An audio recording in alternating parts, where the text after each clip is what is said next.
The day Victoria Pemberton decided my family's century-old lake belonged to her precious son was the day she picked a fight with the wrong black rancher. 6 a.m.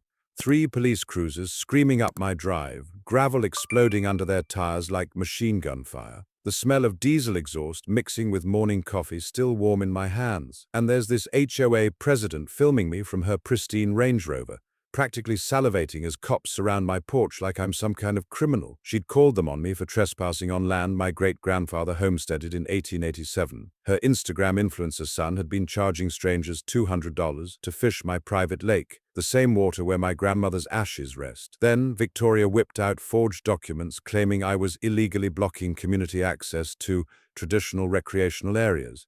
But Victoria made one fatal mistake. She had no clue I controlled the budget for every service keeping her perfect little subdivision running. And she definitely didn't expect a black rancher to know more about property law than her expensive lawyers. Drop a comment. Have you ever wanted to completely destroy someone who tried to steal from your family?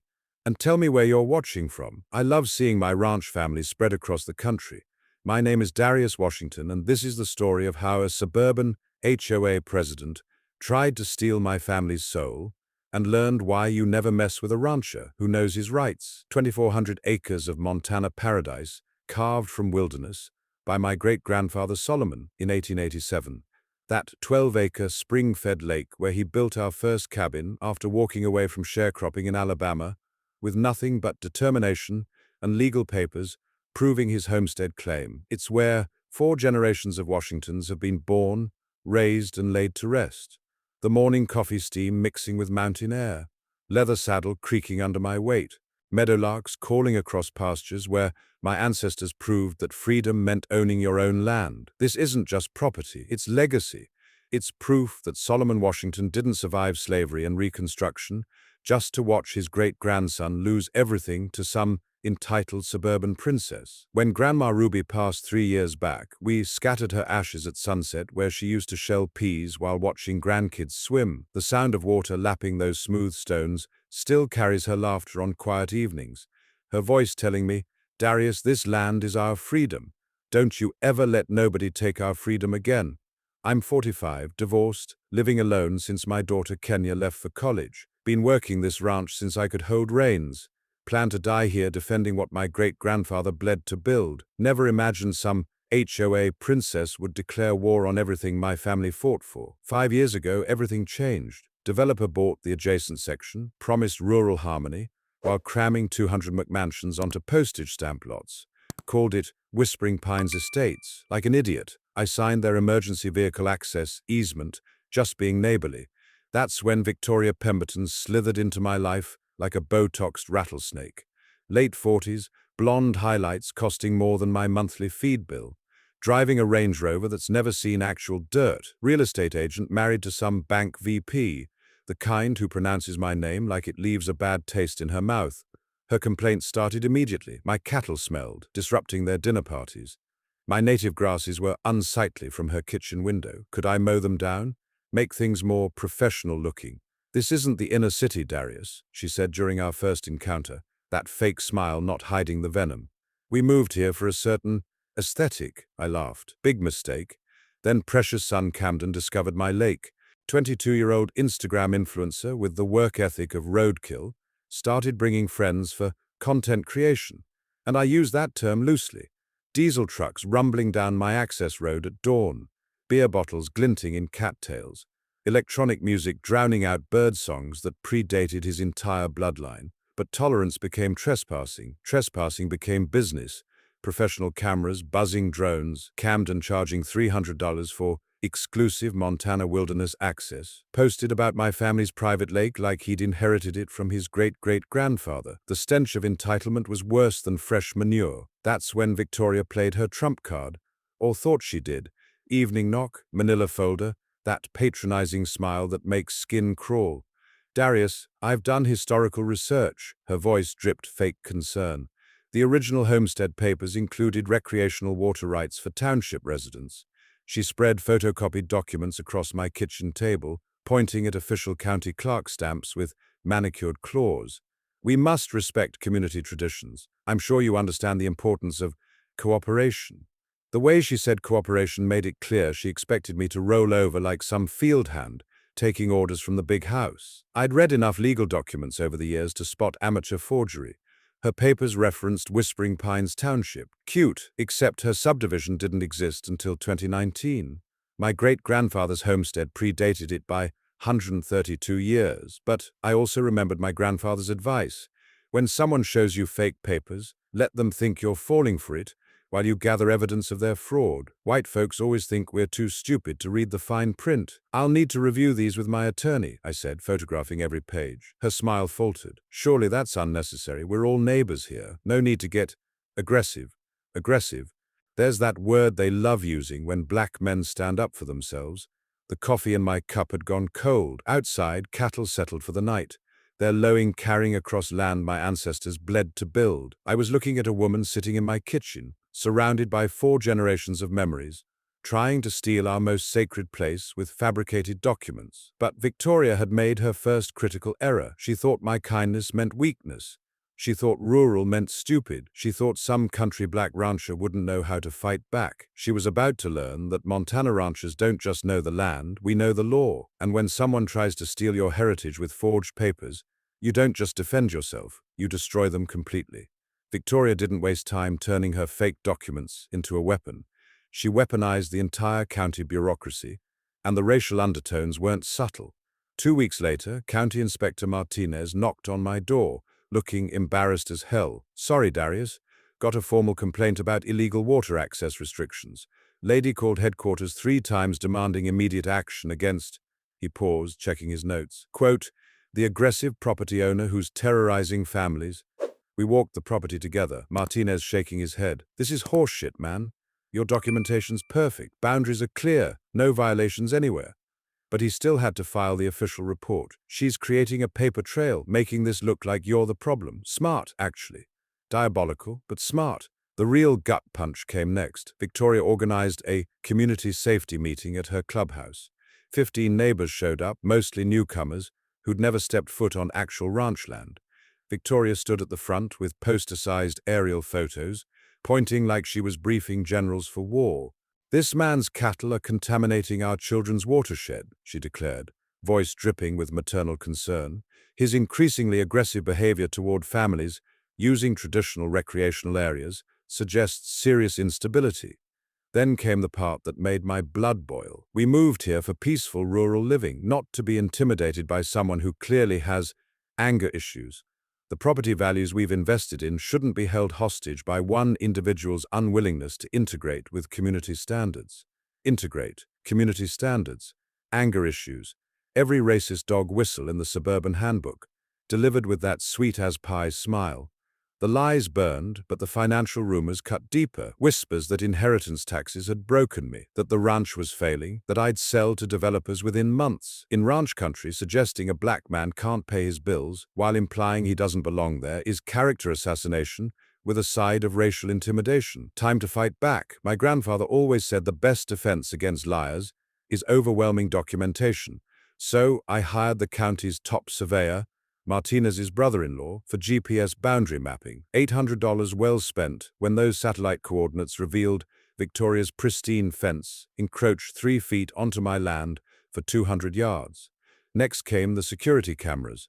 8 high-definition units with night vision and cloud backup covering every inch of lake access. The sound of steel posts hitting Montana hardpan with the post-hole digger felt like drum beats before battle. But I also remembered reading about adverse possession laws during my divorce proceedings, how continuous trespassing for 5 years can actually create legal property claims. Every day I let Camden Circus continue was potentially giving away rights my great-grandfather fought for. The cameras would document everything, but more importantly, they'd prove I was actively defending land that represented 4 generations of Washington family freedom. Within days, they caught pure gold. Saturday morning, Camden arrived with a full film crew. Lights, boom mics, catering truck. They were shooting an energy drink commercial featuring authentic Montana wilderness. The audio was priceless. Camden telling the director, "Yeah, this has been our family's lake forever. My mum says the previous owner was some sharecropper's grandson who got lucky with government land grants." Sharecropper's grandson got lucky. like my great-grandfather's courage and legal homestead claim were just charity from benevolent white folks. But reviewing more footage revealed something that made my blood freeze. Camden wasn't just lying about ownership and disrespecting my family's legacy. He was running a full commercial operation. His Instagram had exploded to 50,000 followers after that viral Hidden Paradise video. Now dozens of wannabe influencers were paying him $300 each for exclusive Montana lake access. Cars lined the county road every weekend. Strangers trampled through my pastures, leaving trash and disturbing cattle. The stench of abandoned camping gear mixed with pine needles. Broken beer bottles glittered like landmines in grass where my livestock grazed. My prize bull, Solomon, named for my great-grandfather, stopped eating normally. Cattle stress from constant human intrusion was affecting the entire herd. These weren't just weekend photographers. This was industrial-scale exploitation of my family's most sacred ground by people who saw my heritage as entertainment. Then came the twist that changed everything. Camden's latest Instagram post showed him building a rustic fishing dock at his family's traditional spot, except he'd built it on my property without permission, charging clients extra for the authentic experience. The time-lapse video had 30,000 likes and counting, but I had every second of that construction on camera, plus audio of Camden explaining his profit margins to the film crew. The best part is, this land doesn't really belong to anyone anymore, Camden said to his camera operator. Mom says the deed situation is complicated from the old days, something about freed slaves getting handouts. But possession is 9/10 of the law, right? Commercial trespassing, property damage, fraud, all documented with his own narration, plus casual racism that would play beautifully in court. That evening, sipping whiskey on my porch while cattle settled for the night, I realized Victoria had made a fundamental miscalculation. She thought some country black rancher wouldn't know how to fight suburban warfare. She assumed rural meant ignorant, that I'd roll over for her fake documents and crocodile tears. She was about to learn that Montana ranchers don't just know land and livestock. We know law, politics, and how to turn documentation into destruction. Her son's social media empire was built on stolen foundation, and foundations can crumble faster than they're built, especially when you control the demolition. Victoria's next move proved she'd learned nothing from watching her son's documentation disaster unfold on my security cameras. 3 neighbors knocked on my door the following Tuesday. The Hendersons, Patels, and some new family whose name I never caught. They looked uncomfortable as hell, shuffling their feet like kids forced to apologize. "Darius, we're filing a joint nuisance complaint," Henderson mumbled, not meeting my eyes. "The HOA says cattle operations violate our subdivision's rural residential harmony standards." I'd known Henderson for 3 years. Decent guy, helped me round up strays when they wandered onto the county road, but Victoria had gotten to him somehow. "What exactly is the nuisance, Bob?" "Well, the smell and the noise. Early morning cattle sounds disturbing our property values." He paused, then added quietly, "Look, man, Victoria says if we don't sign this complaint, our insurance rates might go up. Her husband's got connections." Property values. Insurance rates. There it was. Victoria had convinced them my ranch, which predated their subdivision by over a century, was somehow damaging their investment, plus a little economic pressure to keep them in line. The woman was building a legal attack from multiple angles while using financial intimidation to manufacture community opposition. But her real escalation came 3 days later, and it was pure genius-level manipulation. I was checking fence lines when my phone buzzed. Sheriff's dispatch, domestic disturbance call, possible threats of violence. My stomach dropped. The address was mine. Deputy Collins arrived within minutes, body camera rolling, looking tense. "Darius, got a call about you threatening a neighbor. Lady says you became aggressive during a property discussion, made threatening gestures." As a black man in rural Montana, I knew this game. One phone call painting me as the angry black man could destroy everything my family built. "Which lady?" "Victoria Pemberton says you told her to stay off your land or else." Made threatening gestures. "She's concerned about her safety." I almost laughed. Almost. Because Collins was serious. And in today's world, accusations against black men stick even when they're complete fabrications. But I remembered something my attorney had drilled into me during the divorce. Always stay calm with law enforcement. Never get defensive. And if you have evidence, present it professionally. "Deputy, I've got security cameras covering every inch of my property.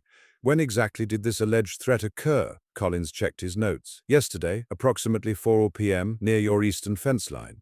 I pulled out my phone, opened the cloud storage app. Let's take a look. The footage was beautiful. Victoria approaching my fence, me explaining property boundaries while standing 15 feet away, speaking in normal conversational tones, her screaming at me about rural terrorism and threatening the community, me walking away without raising my voice or making any gestures remotely resembling threats. Collins watched the whole thing, shaking his head. Mom clearly has issues with the truth. He made notes in his report. But Darius, you need to know she's filing for a restraining order. Claims you have a history of aggressive behavior towards subdivision residents. A restraining order. Brilliant, actually. Even if it got dismissed, the mere filing would create legal documentation suggesting I was dangerous, unstable, the aggressor in this situation. Her husband's law firm, major conflict of interest she conveniently hadn't disclosed, was probably coaching every move. But two could play the documentation game. I'd been reading Montana property law since our first encounter, learning everything about homestead rights, water law, and harassment statutes. Turns out filing false police reports is a felony, carrying up to 2 years in prison. Each false report creates a separate criminal charge, and the patterns of harassment I was documenting could support civil damages, including attorney fees and reputation harm. My counterpunch came swift and surgical. First, I filed my own harassment complaint, supported by 47 documented incidents over 6 months. Every trespassing event, every false claim, every attempt to damage my business relationships, all time-stamped with photographic evidence. Then I hired Mackenzie and Associates, the best water rights attorneys in the state. Cost me $5,000 up front, but they confirmed what I'd suspected. My 1887 homestead patent included absolute water rights under federal prior appropriation doctrine. No HOA, no county, no state agency could override those rights without constitutional due process and just compensation. Solomon Washington's claim was bulletproof under federal law. The insurance gambit was Victoria's next masterpiece of manipulation, with racial undertones that weren't accidental. My liability carrier called Thursday morning. Mr. Washington, we've received a claim regarding your property creating an attractive nuisance. The HOA is demanding you pay for additional security patrols around their subdivision. Attractive nuisance. Legal term meaning your property draws people into dangerous situations. Except my lake was surrounded by no trespassing signs and security cameras. Hardly an invitation to the public. They're also requesting a community access easement to your lake. They're threatening a lawsuit unless you comply. Something about historical community use rights. The insurance company initially sided with Victoria. Lawsuit avoidance was their priority, not my rights. They threatened rate increases unless I resolved the community concerns amicably. But here's what they didn't know. Those security cameras had captured something extraordinary. Camden's latest Instagram post, bragging about earning $47,000 in 3 months from exclusive lake access fees. He'd inadvertently documented the commercial exploitation of my property, providing perfect evidence that any attractive nuisance was artificially created by his own illegal business operations. Sometimes the best defense is letting your enemies hang themselves with their own rope. Victoria's desperation started showing when she called Channel 7 News with her sob story about wealthy rancher bullying working families. I was fixing fence posts when my daughter Kenya called from college, voice tight with worry. Dad, you're on the evening news. Some woman is saying you're threatening families and blocking public lake access. They're showing aerial footage of our property. The story aired that night. Ranch owner denies lake access to community children.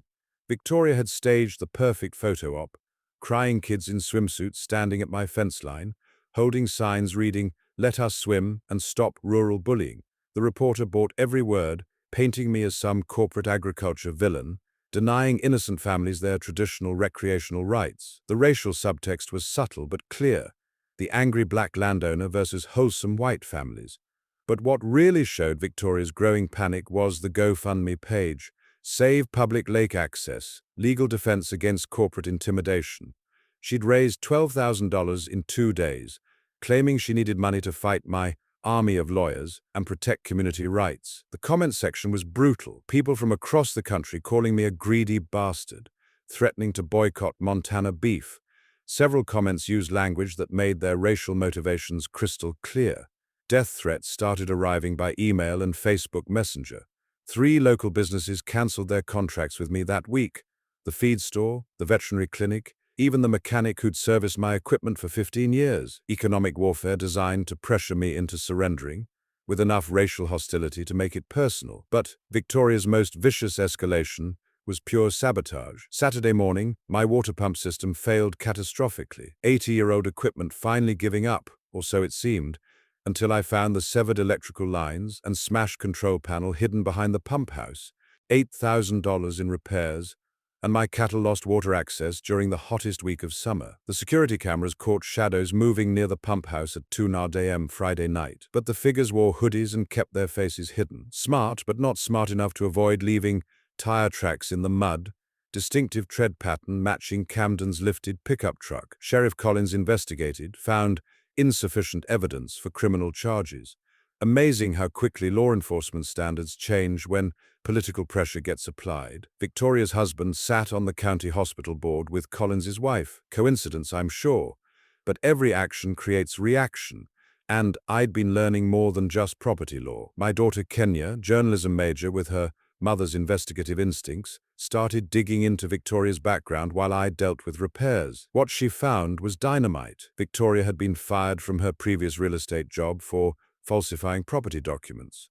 Client reviews online accused her of scamming elderly sellers with forged paperwork and inflated fees. Better yet, Victoria's husband's bank was facing federal audit for questionable lending practices, including discriminatory loan denials targeting minority applicants, the same bank holding the subdivision's construction loans and most residents' mortgages.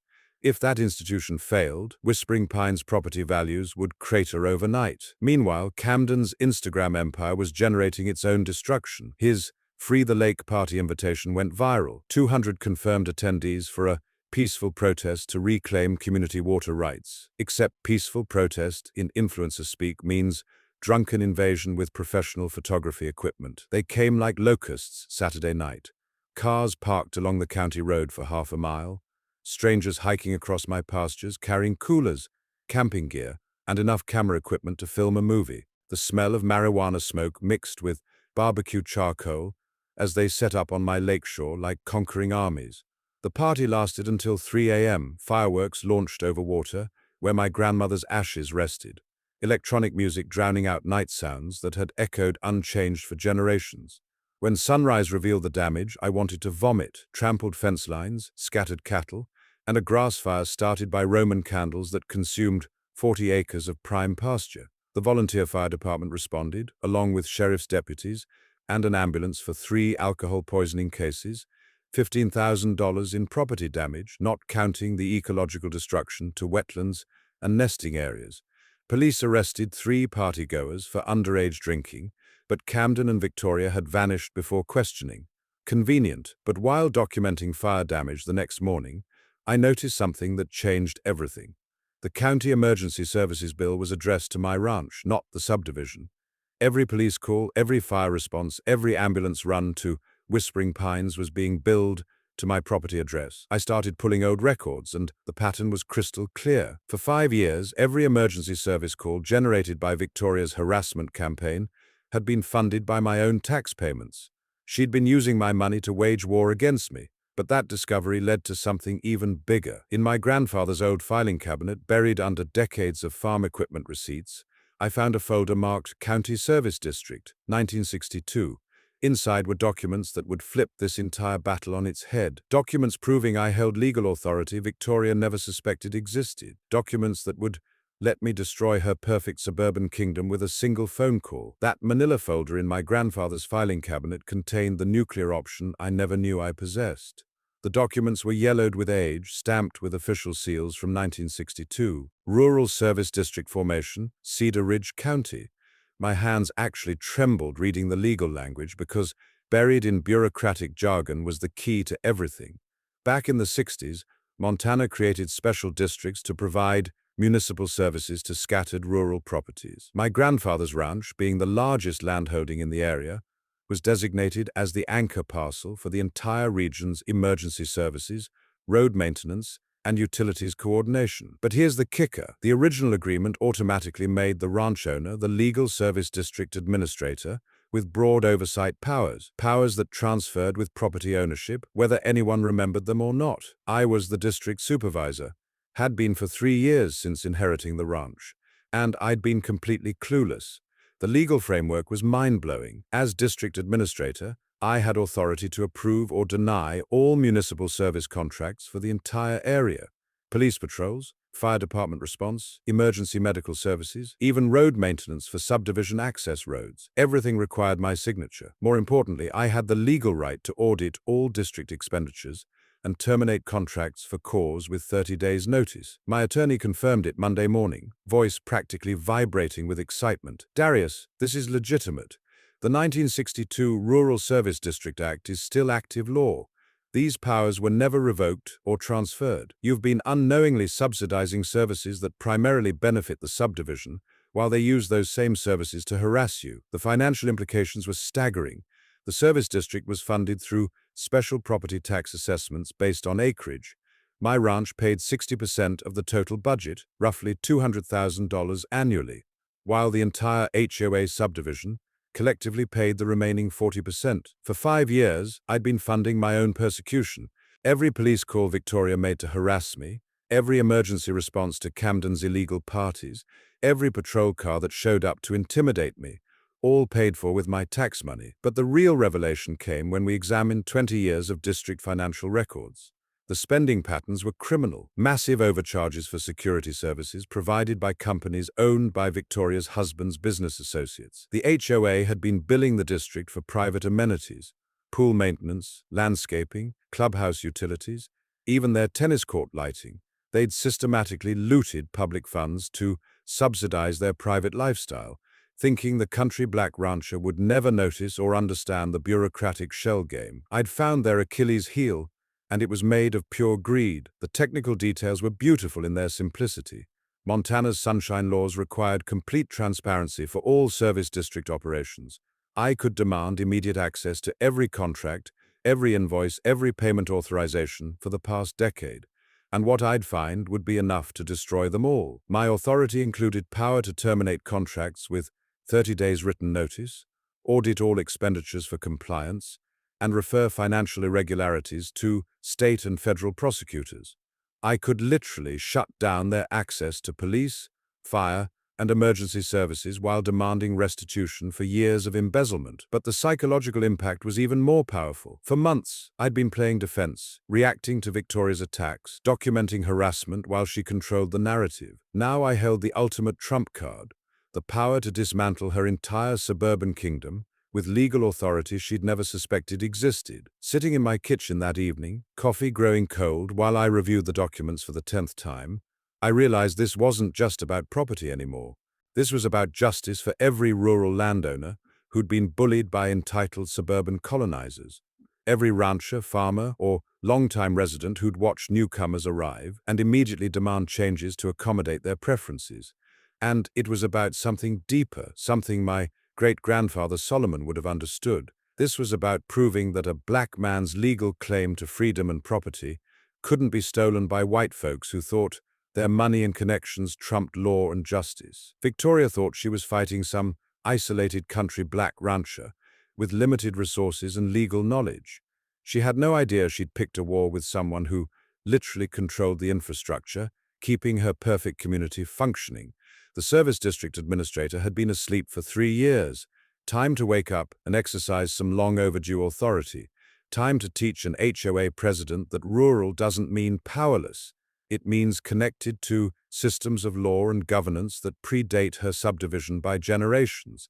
And sometimes, just sometimes, those systems remember that justice doesn't have a color. Monday morning, I called an emergency meeting with my newly assembled war council, attorney, accountant, and one very excited journalism major daughter who'd driven down from college for this. Mackenzie and Associates conference rooms smelled like leather and old law books, the kind of place where fortunes get made and lost with pen strokes. My attorney, Sarah Mackenzie, spread the service district documents across the mahogany table like battle plans. "Darius, these powers are extraordinary. You can terminate every municipal service contract with 30 days' notice, but we need to be surgical about this. Document everything, follow proper procedures, make it impossible for them to claim procedural violations." My accountant, Pete Morrison, guy who'd helped me through the divorce and ranch inheritance, was already deep in financial records. Calculator clicking like machine gun fire. Jesus Christ, Darius, look at these numbers. They've been billing the district $400,000 annually for enhanced security services. Market rate for actual patrol coverage would be maybe $80,000. But the smoking gun was Camden's own social media, documenting his illegal income. $47,000 in 3 months, charging for lake access, plus another $32,000 from corporate sponsorships, using my property as backdrop, all documented with timestamps, geolocation data, and his own narration about profit margins. Kenya had her laptop open, monitoring social media chatter, and mapping Victoria's network. Dad, it gets better. I found connections between the security company overcharging you and Victoria's husband's bank. Same ownership group, same business address. They've been running a kickback scheme through municipal contracts. The strategy emerged over strong coffee and Montana determination. 3 phases, each designed to apply maximum pressure while maintaining legal high ground. Phase 1, formal notification. I'd exercise my authority as district administrator to demand immediate audit of all financial records, notify all parties of pending contract reviews, and establish my legal standing before taking action. Phase 2, systematic service termination. Non-essential services would be cut first, the expensive security patrols, emergency landscaping services, special event coordination. Let them feel the financial pressure while maintaining essential safety services. Phase 3, public confrontation at the scheduled HOA meeting with full media documentation of the corruption evidence. Maximum embarrassment, maximum legal exposure, maximum community impact. Sarah explained the sunshine laws that would protect us. Every service district meeting must be open to public. All financial records accessible under Freedom of Information Act. Montana's transparency requirements are some of the strongest in the nation. They can't hide behind closed doors once you start demanding answers. But I also remembered reading about civil forfeiture laws during my research. Property and assets used in commission of crimes can be seized by authorities.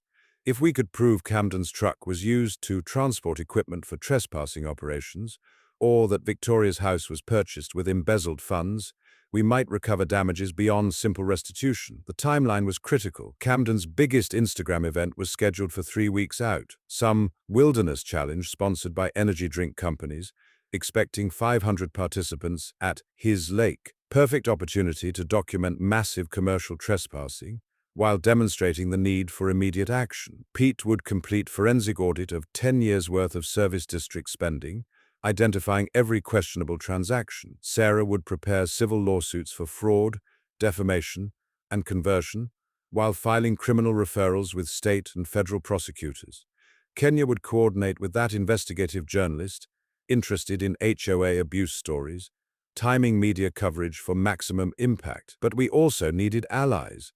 Montana politics runs on relationships, and Victoria's husband's bank connections meant we needed support from people with real influence. The breakthrough came from unexpected quarters. My neighbor Chuck Morrison, Pete's cousin, whose family had ranched here since the 1920s, mentioned that County Commissioner Janet Torres was looking for re-election issues that would resonate with rural voters. Janet's been getting pressure from developers wanting to change agricultural zoning, Chuck explained. She'd love to have a high-profile case proving she stands with long-time families against suburban manipulation. Environmental groups were another natural ally. The Montana Wilderness Society had been monitoring social media damage to pristine ecosystems, documenting how Instagram tourism was destroying fragile habitats. My lake's commercialization fit their narrative perfectly.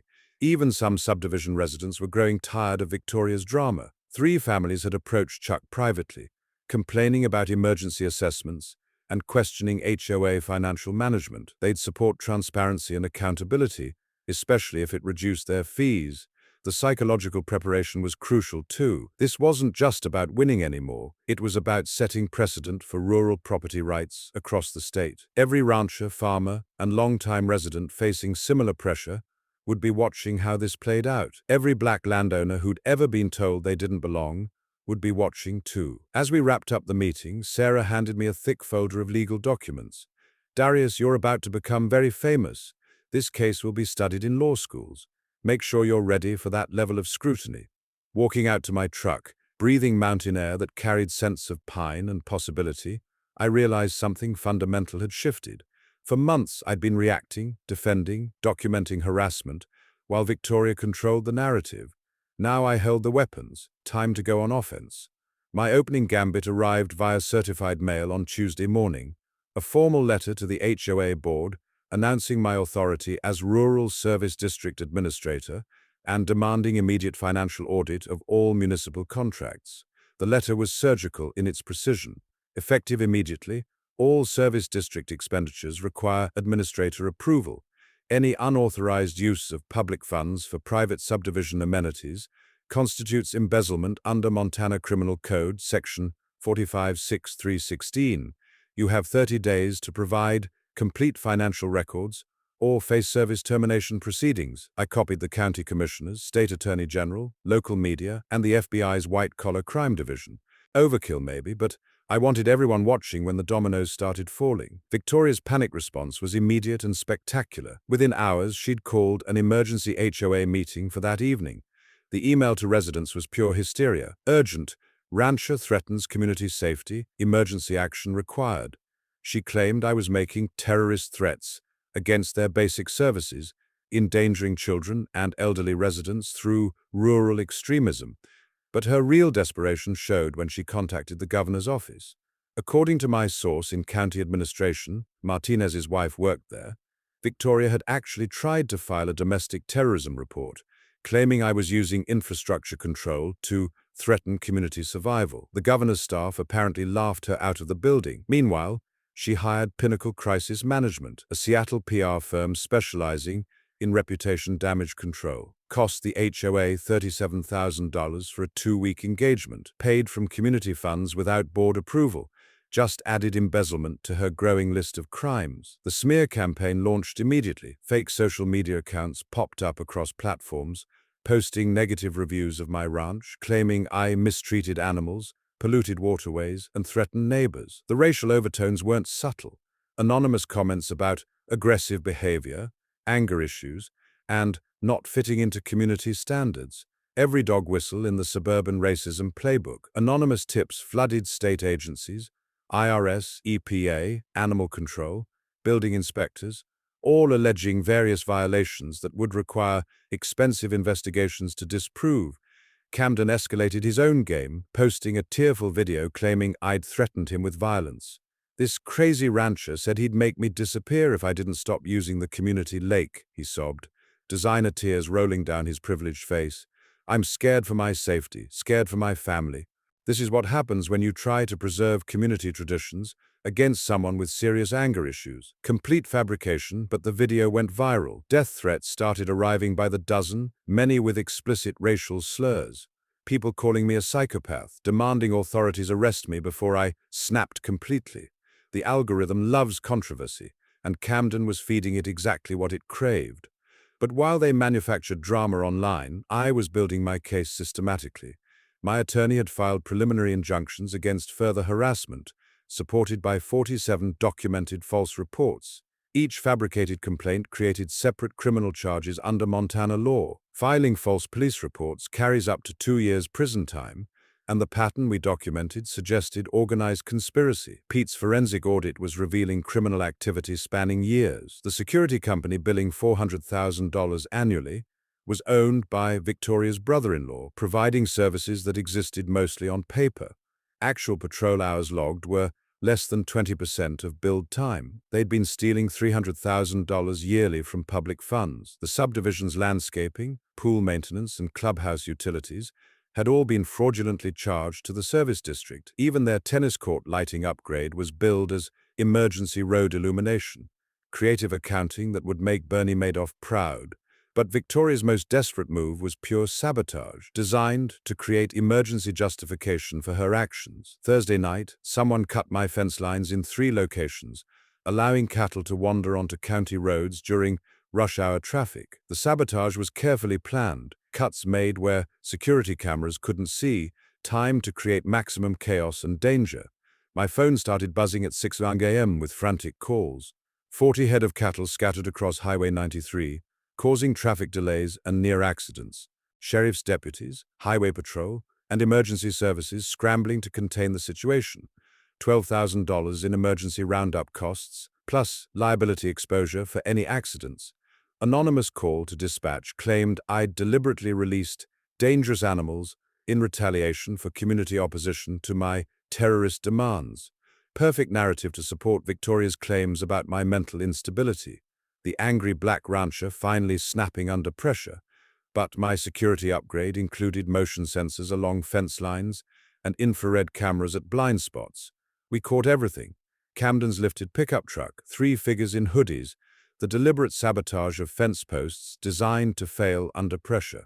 Better yet, audio recordings captured their conversation. Make it look like the crazy rancher lost his shit, one voice said. Victoria wants this to look like he's dangerous, unstable. You know how they get. Sheriff Collins finally had undeniable evidence of criminal conspiracy. Camden's friends were arrested within hours, charged with criminal mischief, reckless endangerment, and conspiracy to commit property damage. Camden avoided arrest by claiming he wasn't present, but his truck's GPS data told a different story. Victoria's final desperate move was calling a town hall meeting, claiming ranch operations threatened community survival, and demanding county intervention through eminent domain proceedings. She had no idea she was walking into her own public execution. The criminal charges against Camden's fence-cutting crew triggered a community revolt that Victoria never saw coming. 3 subdivision kids arrested for felony property damage, facing up to 5 years in state prison. Their parents, decent people who'd been manipulated by Victoria's lies, suddenly realized their children had been recruited for criminal conspiracy by the HOA president they'd trusted. But Victoria's response revealed just how deep her corruption ran. She hired criminal defense attorney Marcus Webb, charging his $60,000 retainer directly to HOA funds without board approval. When residents questioned the expenditure at Thursday's emergency meeting, she claimed community money was appropriate for defending residents against rural aggression. The backlash was swift and brutal. Homeowners started demanding financial transparency, questioning years of inflated assessments and mysterious security upgrades. 3 board members resigned rather than face liability for Victoria's unauthorized spending. Property values dropped 15% in 2 weeks, as word spread about ongoing legal battles. Meanwhile, my documentation was revealing criminal enterprise spanning years. Pete's forensic audit uncovered shell companies, kickback schemes, and systematic theft that would make organized crime proud. The security firm billing $400,000 annually was owned by Victoria's husband's business partners, providing services that existed mostly on paper. They'd stolen nearly $2 million over 5 years. But the media war was heating up, and Kenya's investigative journalism connections were paying dividends. Channel 7's follow-up story included interviews with 3 families who'd been pressured to sign false complaints against me. Elderly residents revealed Victoria had threatened foreclosure proceedings through her husband's bank if they didn't support her community safety initiatives. The reporter had also discovered Camden's tax evasion. IRS documentation showed he'd earned over $200,000 from illegal lake access fees while reporting income of $37,000 on his tax returns. Federal charges were pending for tax fraud and unreported commercial activity. Camden's Instagram empire was collapsing under scrutiny. Sponsors dropped him after learning about trespassing and fraud allegations. His follower count plummeted as people realized his family lake content was built on stolen property. Even his energy drink partnership cancelled their Wilderness Challenge event. But Victoria's most desperate move proved she'd completely lost touch with reality. She approached me privately Saturday evening, finding me repairing fence damage from her sabotage operation. The smell of fear sweat was overwhelming as she walked across my pasture in designer heels, stumbling on uneven ground like a fish out of water. "Darius, we need to talk," she said, voice shaking. "This has gotten out of hand." I kept working, letting my body camera record everything. "What's to discuss, Victoria? I can make this all go away. $50,000 cash if you drop the legal action and let Camden keep using the lake occasionally. Just for personal stuff, no more commercial activity. Bribery on camera, with audio. She just handed me a federal felony conviction. You're offering to pay me with money you stole from my tax payments?" Her composure cracked completely. "Look, maybe Camden got carried away with the business thing, but boys will be boys. And yes, there might have been some accounting irregularities with the service district, but nothing malicious. Just misunderstandings. Misunderstandings. $2 million in theft was a misunderstanding. I'll resign from the HOA board," she continued, desperation making her voice shrill. "We'll sell the house, move away, never bother you again. Just please don't destroy our lives over some stupid lake. Some stupid lake where 4 generations of my family were buried, where my grandmother's ashes rested, where my great-grandfather had built our first home with his own hands after walking away from sharecropping to claim his freedom." She still didn't understand what she'd tried to steal. This wasn't just about property. This was about erasing my family's proof that a black man could own something valuable in America. But her attempt at negotiation revealed something crucial. She knew the federal investigation was closing in. Her husband's bank was facing criminal charges for loan fraud and money laundering. The house they'd bought with stolen money would be seized through civil forfeiture proceedings. Their perfect suburban life was crashing down around them. The service termination notices I'd issued were creating exactly the pressure I'd hoped for. Police patrols for the subdivision now cost market rate, $180,000 annually instead of the $30,000 they'd been paying.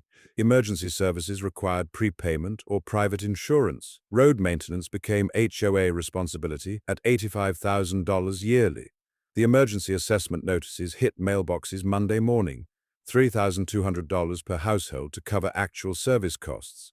Most residents couldn't afford the sudden increase, creating a financial crisis that threatened the entire community's survival. Tuesday's emergency HOA meeting was standing room only, angry homeowners demanding answers about years of financial mismanagement. Several residents announced intentions to sue Victoria personally for recovery of stolen funds. Others were exploring legal options to dissolve the HOA entirely rather than face bankruptcy from her corruption. But the perfect venue for final confrontation was already scheduled. County Commissioner's public hearing on Service District Management Thursday at 2 p.m. All parties required to present evidence and testimony with full media access and public record documentation. Time to end this war once and for all. Thursday afternoon, the Cedar Ridge County Commissioner meeting room was packed beyond fire code capacity. Local TV crews, newspaper reporters, and live stream cameras turned the normally sleepy government chamber into a media circus. The smell of nervous sweat mixed with old coffee and leather-bound law books created an atmosphere thick with anticipation. I sat at the front table with Sarah Mackenzie, our evidence organized in color-coded binders, thick enough to stop bullets. Across the aisle, Victoria huddled with her expensive legal team, 3 attorneys from Billings who'd driven down for what they thought would be routine damage control. The gallery was split like a wedding gone wrong. Left side, ranchers, longtime residents, and environmental advocates supporting property rights. Right side, subdivision residents, most looking confused and angry about emergency assessments they couldn't afford. In the back, Kenya live-streamed everything for her journalism project. Commissioner Janet Torres called the hearing to order, her voice cutting through the murmur. "We're here to address allegations regarding Rural Service District financial management and administrative authority. Mr. Washington, as the complainant, you have the floor." I stood slowly, feeling the weight of 4 generations watching from beyond.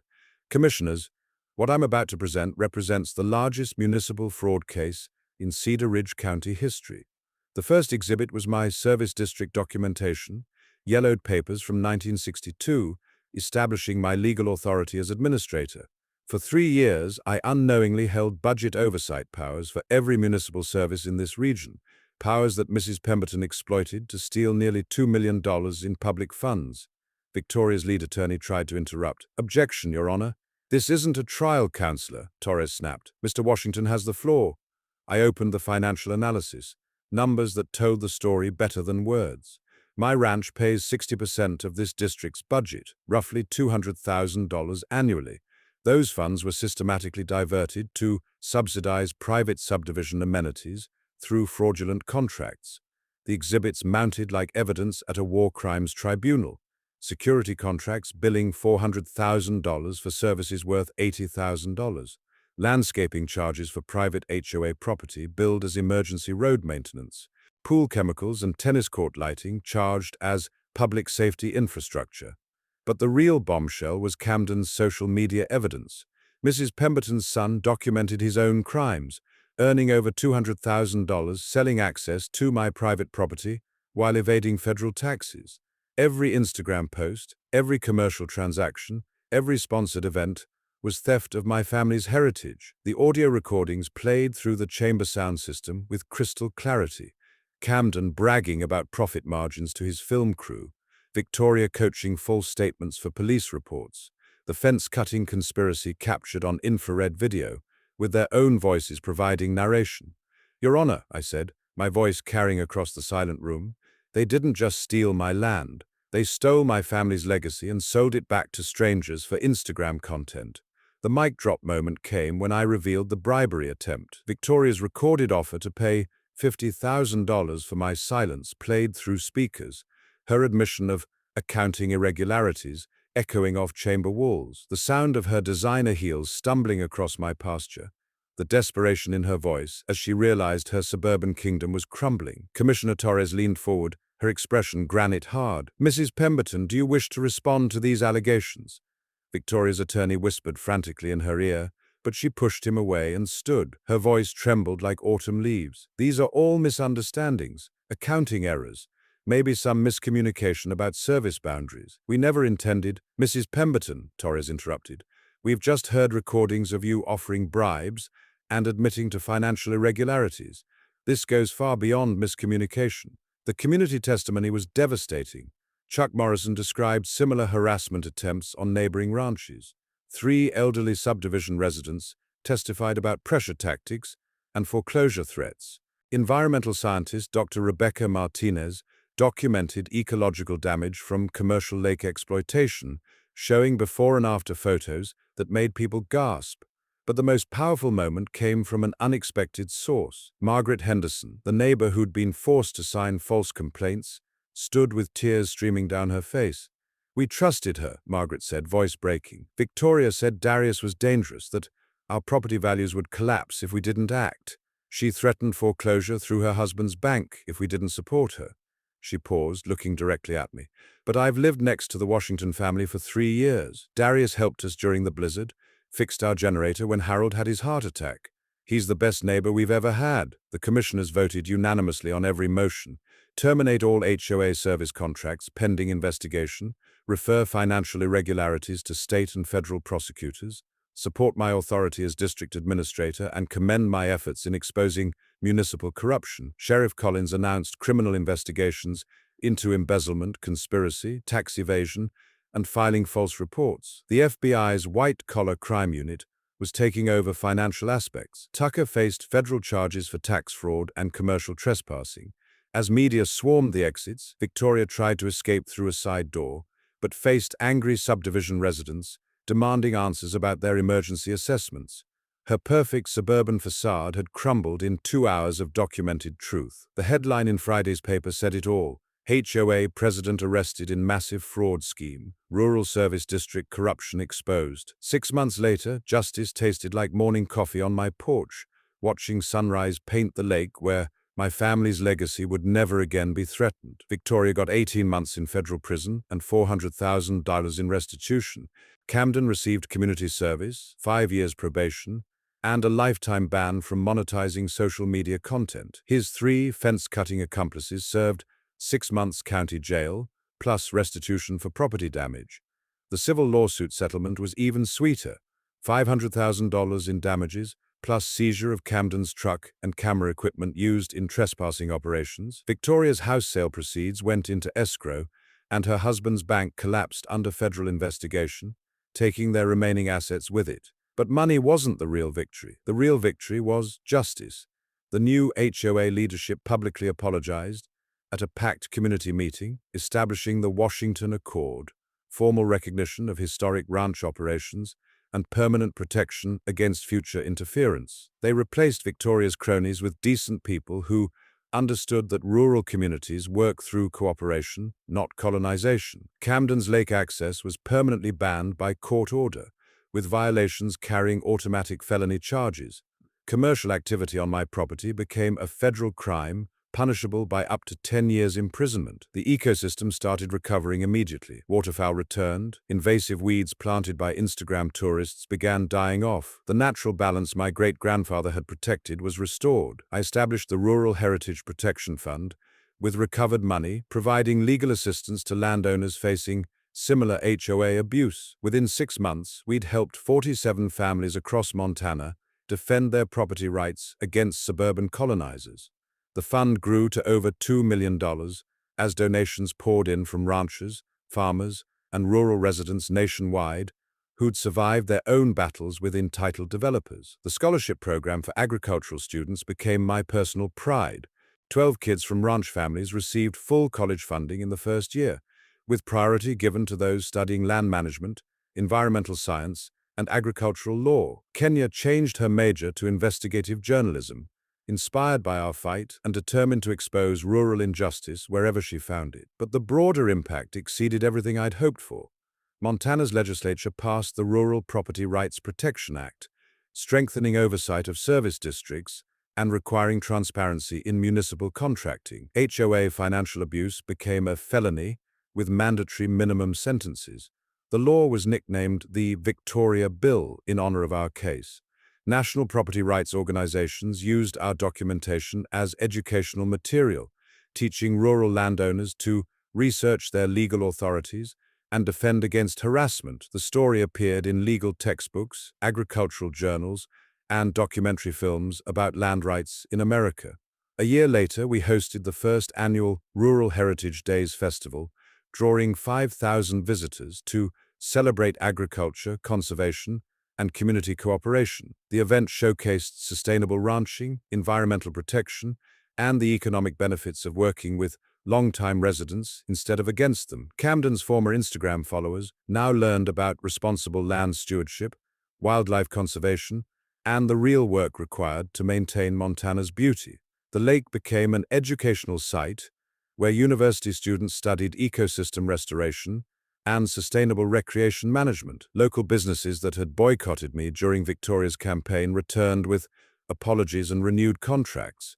The feed store manager admitted he'd been pressured by threats to his bank loan, held by Victoria's husband's institution. Economic terrorism, but we'd survived and thrived. Standing by the lake last weekend, watching my daughter teach environmental science students about watershed protection, I thought about my great-grandfather Solomon. He'd homesteaded this land with nothing but determination and legal documents establishing his rights. A century later, those same documents had protected his legacy against suburban colonizers who thought their money and political connections trumped law and justice. The water lapped against stones where Grandma Ruby's ashes rested, carrying memories and wisdom forward to new generations. Meadowlarks called across pastures where cattle grazed peacefully, no longer stressed by Instagram tourists and commercial exploitation. Sometimes bullies pick fights they can't win. My grandfather always said, "The land teaches patience, but it also teaches justice." When someone tries to steal your heritage, you don't just fight back. You make sure they can never do it to anyone else. Drop a comment about your own HOA nightmare. You might be sitting on more power than you think. And smash that subscribe button because next week, I'm sharing how a retired teacher took down an entire corrupt school board with nothing but a calculator and public records requests. The land endures, justice prevails, and Montana ranchers don't back down from bullies who mistake kindness for weakness. Another day, another HOA drama wrapped up. If this story made you shake your head or fist pump in victory, smash that like button, share your own HOA experience below, and subscribe so you'll never miss another battle in the books.